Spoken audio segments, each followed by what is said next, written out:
Nilshan Patiratna.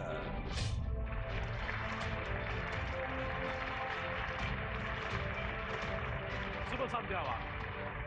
Youth with Talent අවසන් මහා තරගය සඳහා මේ වන විටත් තරගකරුවන් තිදෙනෙකු තෝරාගෙන අවසන්. තවත් තරගකරුවන් තිදෙනෙකුට ඒ මහා නර්ග අවස්ථාව සඳහා ඉඩකඩ හදා දීමට අද තවත් අවසන් පූර්ව තරගයක් මේ විදිහට මේ වේදිකාව මත ක්‍රියාත්මක වීමට නියමිතයි. බලාපොරොත්තු එකින් එක ගොඩ නැගෙමින් බලාපොරොත්තු එකින් එක බිඳ වැටමින් ඔවුන් මේ යන ගමනේ ඔවුන්ගේ අවසන් බලාපොරොත්තුව කෙසේ හෝ මේ කිරුළ දිනා ගැනීමයි. ඒ නිසා අදත් මේ වේදිකාවට තරංගකරුවන් 12 දෙනෙක් ඉතාම ඕනෑකමින් ඉතාම ජව සම්පන්නව ගොඩ වදින්නට සූදානම්. ඔවුන් අපේක්ෂා කරන්නේ පෙරසේම අතිශය සාධාරණ විනිශ්චයක්ම පමණයි. ඒ විනිශ්චය ලබා දීමට අදත් ඒ සුපුරුදු සහ පළපුරුදු විනිසුරු මඩුල්ල ලොකු සූදානමක. අපි තාමාදරෙන් පිළිගන්නවා ප්‍රවීණ සංගීතවේදී රූකාන්ත ගුණතිලක.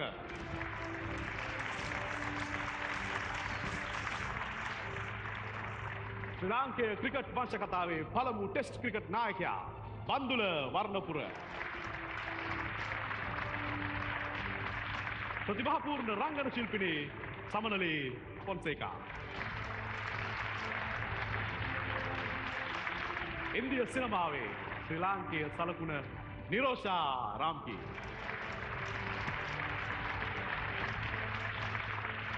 විනිසුරු මඩුල්ලේ තීන්දුව නිවැරදි කරන්න, ඒ තීන්දුවට බලපෑම් කරන්න, තව දුරටත් ඔබට සාධාරණම ඉටු කරන්න අපේ ආරාධිතයා ආගන්තුකෙක් නොවේ.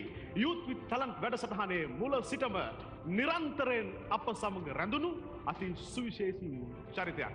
ඇමරිකානු බහුජාතික සමාගම් තේරාවලියේ ප්‍රමුඛතම සමාගමක කළමනාකාර අධ්‍යක්ෂ සහ ප්‍රධාන විධායක ධූරයට පත් ලා බාලතුම ශ්‍රී ලාංකිකයා. ඒ අති ගෞරවනීය මිනිසා අදත් ඔබේ ආරාධ්‍යයා බවට පත් වෙනවා. කිෂු ගෝමස් මහතා අපි තාම ආදරෙන් ඔබතුමාවත් අපේ වැඩසටහනට පිළිගන්නවා. සියල්ල ඉතා උණුසුම් තරගකරුවන් දැඩි හෘද ස්පන්දනයක් සමගින් මේ වේදිකාවට එන්න ලොකු ඕනකමක ලොකු සූදානමක. විනිසුරු මඩුල්ලේ නෝනාවරි මහත්වරුනි මේ ඔබේ අවධානය පිණිසයි. සියලුම තරගකරුවන් ඉතාම විශිෂ්ටයි. මේ 12 දෙනාම සුපිරි. එනිසා එතනින් පුළුවන් නම් අපිට හොඳම 3 තෝරලා දෙන්න අවසන් මහා තරගයට යොමු කරන්න. තවත් සරලව කිව්වොත් චරිත 3ක් බැබලෙන්නට නියමිතයි. හදවත් 9ක් රිදවෙන්නට නියමිතයි. මේ සියල්ල මේ වේදිකාව තුළ අද දවස තුළ සිදු වෙනවාමයි. තාම ගෞරවයෙන් ඔබට ආරාධනා කරනවා රැඳී සිටින්නවත් සමග මේ Youth with Talent ඔබේ අධිෂ්ඨානය ජයග්‍රහණය නම් ඒ හැකියාව විශ්මිත විය යුතුයි.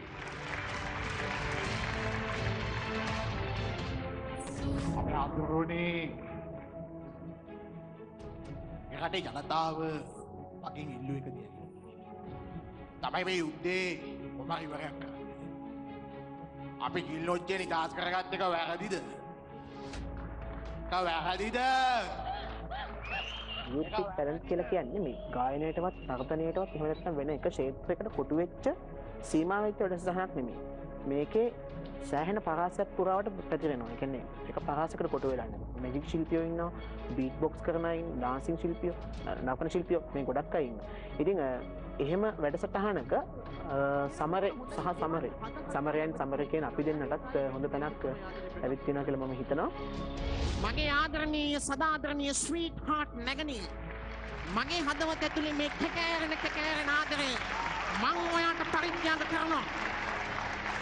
ඔයා මට ආදරේ ප්‍රකාශ කරුවොත් පෙරලා මම හදන උදාගම්මාන වලින් එක් උදාගම්මානයක් ඔයාගේ නමින් නම් කරන්නට මම බලාපොරොත්තු වෙනවා. මම හිතනවා ඒක ඉතාම හොඳ නිර්මාණයක් සහ ඒ නිර්මාණය වෙනම හොඳයි. සහ නිර්මාණය කරපු විදිය තව හොඳක්. ඒකට හොඳවල් දෙකක් තියෙනවා. ඊවටේදී එක පොරොන්දුවක් වුණා සෙමිෆයිනල් රවුන්ඩ් එකට සිලෙක්ට් වුණොත් අනිවාර්යයෙන්ම දේශපාලනය කියන සීමාවෙන් පිටට ගිහිල්ලා තවත් අලුත් චරිත කිහිපයක් එකතු කරනවා කියලා. ඉතින් අද අපේ ඇක්ට් එකට අපි ඒක එකතු කරලා තියෙනවා. අපි කවදාවත් පොරොන්දු කරන අය නෙමෙයි සමග සහ සමග කියලා කියන්නේ.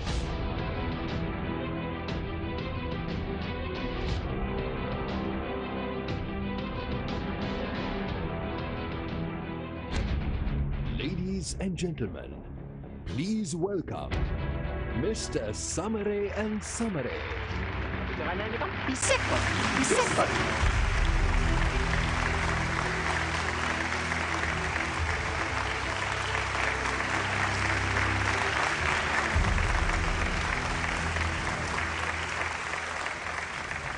සමහර මෙහෙම අයිබෝන් කියවනේ. අයිබෝන් සර්. අයිබෝන්. ඉතින් කොහොමද මේ නැෂනල් එක තියලා දාවේ? සමහර අය සර් නැෂනල් එක අඳිනවා, සමහර අය මේ විදිහට අඳිනවා. තවත් සමහරව මේ කෝට් එක දානවා. ඉතින් ඒ හින්දා හැමෝටම පොදු වෙන විදිහට පොදු ඇඳුමක් ඇඳගෙන හරියට. දැන් කොල්ලෝ වගේ පේන්න වගේනේ. දැන් මේ අපේ තරගෙදී සමහරලාට ඉස්සරහට ඔබතුමාට තේරෙයි අයියා අපි මේ කෝට් එකයි කෝට් එක අරගෙන ගෙනාවේ කියලා. කණ්ණාඩිය වගේ දේවල් ගෙනාවයි කියලා තේරෙයි. ඉතින් අද අපි කරන දේ ගැන පොඩ්ඩක් පැහැදිලි කිරීමක් කරුවොත් ඇත්තට මේ අර වැඩේ හරි ගියා. අර කලින් දවසේ කරපු වැඩේ. ඉතින් මෙයාට කිව්වලු මේ ඔයාට මං කැමතියි. හැබැයි ඔයාගේ යාළුවාගේ වගේ හොඳ සික්ස් පැක්ස් තියෙන ඇඟක් හදාගන්න කියලා කිව්වලු ඊපස්සේ. හරියට. ඒ වගේම මේ ඉතින් දැන් අපි දෙන්නට අවස්ථාවක් ලැබුණ රටකට යන්න මේ මොකද හසජ නම රටේ කාව. ටීකාව කියලා රටක්. දැන් මේ රටට ගියාට පස්සේ අපි එහෙදි දැක්කා මේ වගේම ටැලන්ට් ෂෝ එකක් තියෙනවා. හැබැයි ඒකේ නම youth with talent නෙමෙයි. ඒකේ නම politics with talent. ඒ කියන්නේ මේ රටේ ඉන්න දේශපාලඥයෝ අගමැතිතුමා එතකොට හිටපු අගමැතිතුමා නේද? රතු පක්ෂ නායකතුමා ගොඩක් මෙතුමා කොමසාරිතුමා ගොඩක් ඇවිල්ලා විවිධ අය ඇවිල්ලා කරනවා. ඉතින් ඒ දේවල් තමයි කරන්නේ අපි මෙහෙදි කියන්නේ. ඇත්තටම ගිය වටේදී අපි පොරොන්දුවක් වුණා මේ වටේදී අනිවාර්යයෙන්ම අපි කරන්නේ දේශපාලනෙන් ඔබට ගිහිල්ලා චරිත කිහිපයක් කරනවා කියලා. දේශපාලනට තව චරිත කිහිපයක් එකතු කරනවා. ඒ වගේම ඔබට ගිහිල්ලා තව චරිත ගේනවා කියලා. අද අපි ඒක කරලා තියෙනවා වගේම අපි ඉල්ලනවා. පුළුවන් නම් බලන්න පුළුවන් ද කියලා මේ චරිත අඳුර ගන්න කවුද මේ කරන චරිත කියලා. හොඳයි අපි පටන් ගමු. පොලිටික්ස් විත් ටැලන්ට් වේදිකාවේ පළමු තරඟකරු ආකර්ශනීය රැප් සංගීතයකින් ආයිබුවන් මම ආවේ ප්‍රජාතන්ත්‍රවාදී රැප් එකක් කියන්න. මට කුත්තු කන්න බෑ. මට අප්පනම් අප්පුව අපනම් කණ්ඩෙම බෑ. මතකනේ අප කාලේ වෙච්ච දේ. ඒකාපු බත් එක ආයි කන්න බෑ. නානකඩේ වාලා හින්දා ඒකේ කුත්තුනේ අපේ අඳුරේ ෆොරින් කෑම කාලා මට ගෙදර යන්න බෑ. මුලෙක්කො නිඳ කාලම්. ඉදිරි කාලම් වාල්ස. නිංගල් වේඩුම් නිංගල් සිටියේ වේඩුම්. දැස් සැපද මීළඟට මේ වේදිකාවට ආපු තරඟකරු බොහොම වෙනස් දෙයක් මේ වේදිකාවේදී ඉදිරිපත් කළා. අයිබෝවන් මම ආවේ දරුණැලවිල්ලක් ඉදිරිපත් කරන්න. මෙහි ඉන්නේ මගේ බබා, මගේම බබා. ඔන්න බබෝ ඇතින්නියා ගල්ලරඹේ සිටින්නියා ගලින් ගලට දල දෙක පූට්ටු කරගෙන හොඬවැල උස්සගෙන පනින්නියා බබුට බයේ පිස්සෙක් වගේ දුවන්නියා. මීළඟට මේ වේදිකාවට ආපු තරඟකරු කාඩ් කුට්ටමක් යොදා ගනිමින් බොහොම වෙනස් දෙයක් මේ වේදිකාවේ කරා. කල්පනා කරලා බලන්න. මම මෙතෙන්ට ආවේ මැජික් එකක් පෙන්වන්න. මේ කාඩ් කුට්ටමින්. කල්පනා කරලා බලන්න. මේකේ කාඩ් කීයද? මේකේ තියෙනවා කාඩ් 54ක්. ඒ අප්පා ජෝකර්ලා පාර්ලිමේන්තුවේ විතර ජෝකර්ලා ඉන්නේ. එහෙම නෑ. කාඩ් කුට්ටෙමිත් ඉන්නවා. නැද්ද? දැන් මේක හොඳට සපල් කරන්න. හොඳට සපල් කරන්න. පුළුවන් තරම් හොඳට සපල් කරන්න. අපට හුඩු වැටුණ නේද? කමක් නෑ. ඇරබුම කඳුලක් වෙලා මැජික් එක කෙලවුණා. නැද්ද? කමක් නෑ. වැටි තමයි නැගිටින්න ඕනි. නැද්ද? අම්මපා. මීළඟට 5 දෙනෙක් හිටපු අග්‍රාමාත්‍යතුමා, මැකෝතුමා, ගම්මුදා ඇමති, විදේශ කටයුතු ඇමති සමගින් ද්‍රවිඩ ශේෂ්ත්‍රයේ නායකයෙක් එකම කණ්ඩායමක් හදාගෙන වේදිකාවට ඇවිල්ලා එකම ගීතය කොටස් 5කට කඩලා මේ වේදිකාවේ ඉදිරිපත් කළා. කුමක් කළත් කොහේ ගියත් මොනවා වුණත් මග බලන් හිටියම් මම අදත් පැය දෙකක් වුණා. දිනක් දෙකක් පමා වුණත් නැහැ කවදාවත්. මම පමා වෙලා මේ වගේ එක දවසක්වත්. බඩත් ගිනීනේ උදේ ඉඳන් මට තේ උගුරක්. බොන්නට අහලක පහලක එක ඡන්ද මධ්‍යස්ථානයක් වගේ. ඒකට ඉවසෙන් හිටියනම් මොකද? මම තේ වදුරටත් තාමත් හන්දේ මැංගෝ ටිකට මොකද? උඹ එනක. එද මේ මොකද? ආගමික සහජීවනයේ. මගේ නොහැර පම් මගේ මූණට මගියා පම් පැට්ටරියක් ඔබ ඇත්තම කියලා මාව රාලා පලයන් මීළඟට මේ තරඟකරුවන් 5 දෙනාගේ දක්ෂතාවයට ග්‍රෑන්ඩ් බසර අවස්ථාවක් ඉල්ලමින් වැඩසටහනේ නිවේදකයා මෙලෙසින් වේදිකාවට ඔබේ අධිෂ්ඨානයේ ජයග්‍රහණය නම් හැකියාව විශ්මිත විය යුතුයි.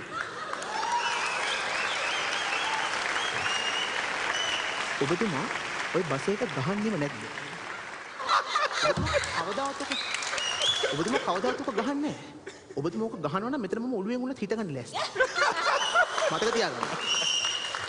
ඔය බස් එක කැඩිලා නැහැ. විනිශ්චය මණ්ඩලයේ සිටි පාටපුර මහතා මෙලෙසයි අදහස් දැක්වුවේ. දිල්ෂාන් මම හැමදාම කියන ඔබට මේ බස් එක මගේ අයිතිය. ඔබතුමා ඔළුවෙන් හිටගත්තත් මට ඕනේ නැත්නම් මම මේ ගහන්නේ. සමනලී අපේ සමනලී කිව්වා වගේ මේ තරංගකව දක්ෂයි.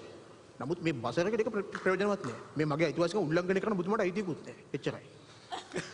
ඊළඟට එතුමන්ගේ අදහස් වලින් අනතුරුව ඉන්දීය සිනමාවේ ටීකාවේ සලකුණ මෙලෙසින් අදහස් දැක්වුවා. Wow, fantastic job. නල්ල coordination, නල්ල costumes, but one thing. Next time අනිවාර්යෙන් සපතු දාන්න ඕනේ. බොහොම හොඳයි. බොහොම හොඳයි. මින් අනතුරුව අපි ආරාධනා කරා විනිශ්චය මණ්ඩලයේ සුවිශේෂී ආරාධිතයෙක්. ඒ සුවිශේෂී ආරාධිතයා ටීකාවේ ගරු අග්‍රාමාත්‍යතුමා මෙලෙසින් අදහස් දැක්වුවා. විශේෂයෙන් කියන්න ඕනි අපේ රටේ අමාත්‍යවරුන් ඒ වගේ මන්ත්‍රීවරුන් සුවිශේෂී දක්ෂතා දකින් අපට හැකියාව ලැබුණා. ඉතින් මේ දැවැන්ත කර්තව්‍ය සංවිධානය කළ සියලුම දෙනාට මාගේ හෘදයාංගම ස්තුතියි මේ අස්ථාදී පිරිනම. ඒ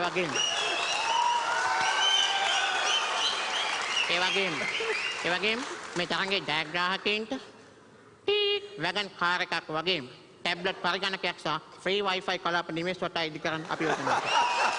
මෙලෙසින් අදහස් දැක්වීමෙන් අනතුරුව අපි සූදානම් මේ වැඩසටහන මෙලෙසින් නිමා කරන්නට හමු වෙමු ලබන සතියේදී.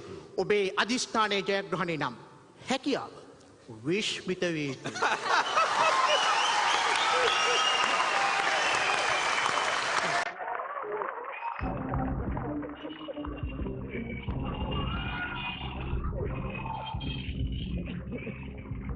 ඔබේ අධිෂ්ඨානයේ ජයග්‍රහණය නම් මේ හැකියාව විශ්මිත වේ.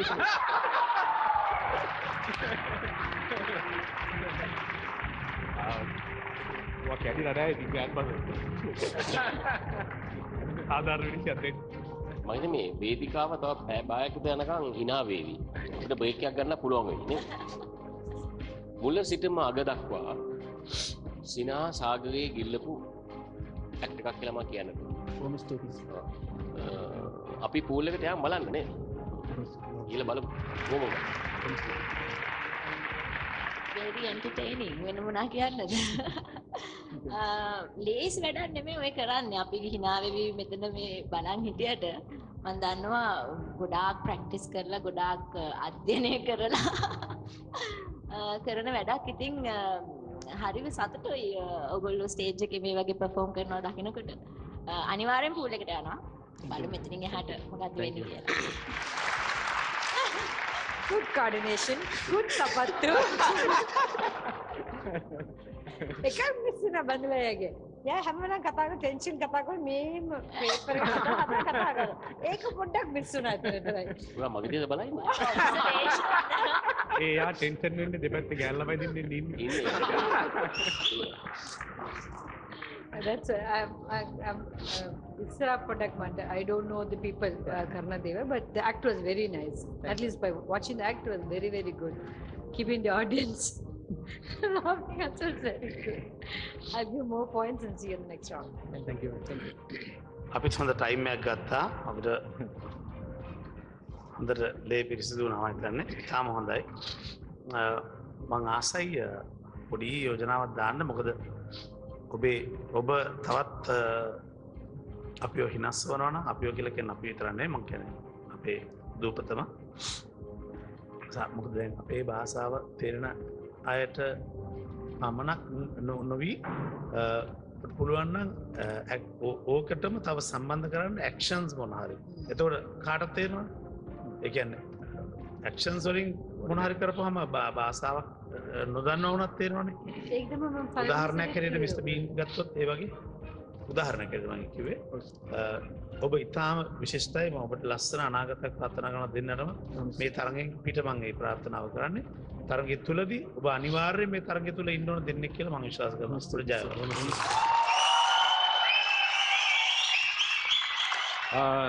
I'm speechless. ඔබ හිනැස්සුව නෙවෙයි ඇත්තටම අපි සියලු දෙනාම ඇඬෙව්වා කියලා කිව්වොත් මම හිතන්නේ ඒක තමයි ඇත්තටම සිද්ධ වුණේ. මොකද අපි ඔබගේ ඇක්ට් එක ඉවරනාට පස්සේ හැම කෙනාම ටිෂුස් අරගෙන මේ කඳුළු පිහිදුවා ඒ වගේ නොයෙකුත් දේවල් කෙරුවා. මම මෙතන මේක අවස්ථාවක් කරගන්නවා ඔබ කොතරම් ජනප්‍රියද කියලා මේ වෙනකොටත් ඔප්පු කරන්න. මගේ ෆෝන් එකේ තිබෙනවා ඔබගේ පළවෙනි වැඩසටහනේ ඇක්ට් එකේ ක්ලිප් එකක්. මම කතාන්දරයක් කියන්නම් මේකත් එක්ක මේක සාධක මේ ඔප්පු කරනවා මගේ ෆෝන් එකේ තියෙනවා කියන එක ඔබ දෙන්නගේ ඇක්ට් එක. රයිට්. මේ ළඟ තිබුණා මේ ශ්‍රී ලංකාවේ ලොකුම සමාගමක ලොකු බෝඩ් රූම් එකක මීටින් එකක් මේක ව්‍යාපාරික අය විතරක් සහභාගී වෙන බෝඩ් මීට් එකක් නෙමෙයි මේකට හිටියා ලංකාවේ ඉන්න නළු නිලියොත් කීප දෙනෙක් හිටියා. සමහරක් අය පරක්කු වෙන නිසා එයාට වෙලාව දීම සඳහා නිකන් අපි අර එක නොකී කතා කියන වෙලාවල් තියෙනවා. ඒ වගේ ෆ්‍රී කතා කර ඉන්න වෙලාවක මිනිස්ට්‍රි එකක සෙක්‍රටරි කෙනෙක් හරි ෂෝක් මේ youth with talent කියන ප්‍රෝග්‍රෑම් එක මේ ප්‍රෝග්‍රෑම් එකේ මාර ඇක්ට් එකක් තිබුණා කියලා ඔය දෙන්න අය කරපු ඇක්ට් එක මේගොල්ලෝ පැහැදිලි කරන්න ගත්තා. පැහැදිලි කරන්න ගන්නකොටම ඒ කියපු විදිහට ඔබ අනිත් අයව අනුකරණය කරුවා වගේ මේ මිනිස්සු සෙක්‍රටරිත් ඔබව අනුකරණය කරුවේ යම් කිසි දුරකට සාර්ථක නැහැ. නමුත් උත්සාහයක් ගත්තා. ඉතින් එතෙන්දී බොහොම රසවත් වුණා ඒ දේ පමණක්. ඉතින් මම සාවධානව ඇහුම්කන් දීලා මගේ ෆෝන් එක අරගෙන මෙන්න සියලු දෙනාටම කියලා මම ඒක ප්ලේ කෙරුවා. අර මෙතන වුණා වගේ එතනත් සියලු දෙනාගේම ඇස්වල කඳුළු අවසානයේ මම දැක්කා මගේ ඇස් දෙකේ. ඉතින් මේ වැඩසටහනෙන් ඔබ දෙපළ ලබාගත දේ ගැන කියන්න වෙන මම හිතන්නේ සාධක අවශ්‍ය නැහැ. ඔබ දෙපළ මේ වෙනකොටත් ලංකාවේ ඉතාමත් ජනප්‍රිය දෙපළක්. අද ඒ එකතු කරපු දේවල් ඉතාමත් සාර්ථකයි. මම හිතන්නේ ඔබ අනුකරණය කරපු චරිතවලට දැන් හොඳ අවස්ථාවක් තිබෙනවා. ඒ අයගේ බොඩි ලැන්ග්වේජ් එක එහෙම නැත්නම් ඒ අය කතා කරන ටෝන් එකේ ස්ටයිල් එක හරිද වැරදිද කියලා තීරණය කළා. වෙනසක් අවශ්‍ය නම් ඒ වෙනස හදාගන්න මම හිතන්නේ දිල්ෂාන් අද ඉඳන් පොඩි උත්සාහයක් ගනි ඒක බලලා වෙනස් කරගත්තා. අදිස්ථානයේ ජයග්‍රහණය නම් මේ හැකියාව උඩ යටද විශ්මිත විය යුතුයි.